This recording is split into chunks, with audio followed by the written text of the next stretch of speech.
हम ये सोचते हैं कि इसने हमें कुछ राहत दे दी, तो वो हमारी एक संसारिक सोच थी। ये सब कुछ परमात्मा व्यवस्था करते हैं, उन्हीं के लिए करते हैं जिनके पूर्व संस्कार पिछले जन्म जन्मांतर के कोई शुभ संस्कार हैं और वो पहले निर्धारित होते हैं। ऐसे सर्कमस्टांस बनाता है परमात्मा कि फिर उन्हीं को वो सुविधाएं प्राप्त होती हैं, अन्य को नहीं होती। तो राजा लोग भी जिस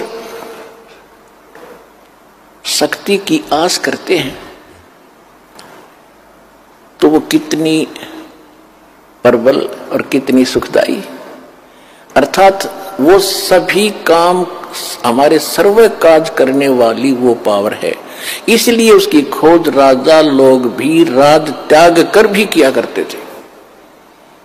दुर्भाग्य ये रहा कि उनको सतगुरु नहीं मिले, मार्ग नहीं मिला, परमात्मा के पाने की विधि नहीं मिली। एक सिंपल एक आम कहावत हम सुना करते थे, गांव में प्रचलित थी हमारे यहां, कि एक राजा का मित्र था कोई किसान। राजा कहीं शिकार में गया हुआ था, जिस बकवाद करने जाते ही है राजा लोग, जब इन पर सुख हो जाता है तो भगवान छोड़कर बकवादे करते हैं। तो वो ज्यादा गहरा चला गया, कहीं दूर, भूख प्यास से व्याकुल था। किसान के पास अपने खेत में अपनी रोटी उपलब्ध थी, अपनी ही। राजा वहां पहुंच गया। उसने ये भी नहीं पूछा भी तू कौन है, कहां से आया है, किसान ने, और पूछा भाई भूख लगी होगी तेरे को घोड़े वाले। कहा जी भूख लगी। बैठ पहले भोजन खा। भूख लगी हुई थी, भोजन उसने सारा खा लिया। फिर उसने तब पूछा कि आप क्या खाओगे, कि कोई ना, मैं तो यहां से कोई घास फूस और फल फ्रूट मिलेगा तो खा लूंगा, आप अतिथि हो। इस बात से बड़ा प्रभावित हुआ राजा। तो राजा ने कहा भाई तेरा नाम क्या है? ये नाम है, ये मेरा गांव है। फिर उसने बताया कि अभी मैं राजा हूं इस नगरी का, जिस क्षेत्र में तेरा गांव पड़ता है, और तुझे कभी कोई आपत्ति आवत मेरे पास आ जाना।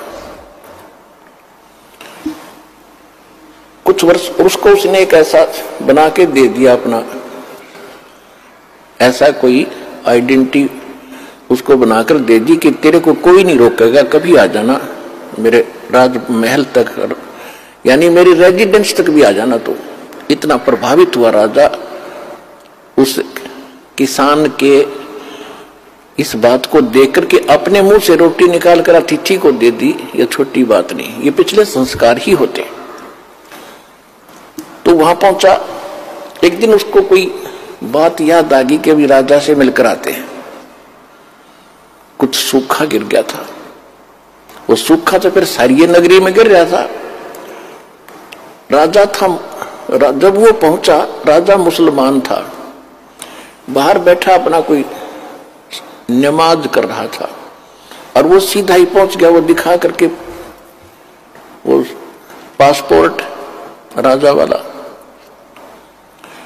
तो वो कहने लगे, जो सेवादार थे, नौकर थे, कि यहां बैठो भाई, राजा अपनी कुछ क्रिया कर रहा, उसके बाद बात करेंगे। वो सामने देख रहा था कि राजा क्या कर रहा है।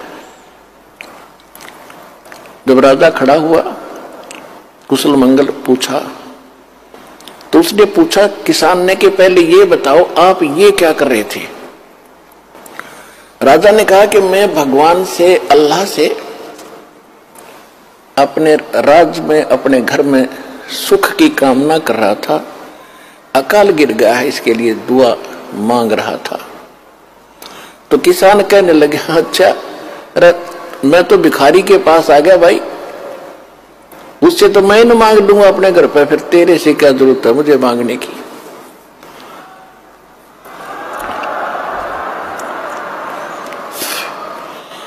राजा भी उसी दुख में दुखी, और मैं भी वही दुखी। मांगना किसी देने वाला कोई और है, उसको हम भूल गए। तो सतलोक आश्रम बरवाला, जिला हिसार, हरियाणा में यही याद दिलाई जाती है कि संसारिक लोगों से तुम जो राहत मांगते हो, ये आपकी अध्यात्म ज्ञानहीनता है। परमात्मा से मांगो, परमात्मा उसी को देता है जिसके पहले के शुभ संस्कार है ना। बेशक मांगते रहियो, कति नहीं दे। अब सब शुभ संस्कार बनते कब हैं? अब बनेंगे। शास्त्र अनुकूल साधना इस दास के पास उपलब्ध है, वो रियल साधना है। इससे आपके रोज शुभ संस्कार बनेंगे, आपको इस जन्म में भी देगा और सतलोक में भी आपको ले जाएगा। ये वो साधना है।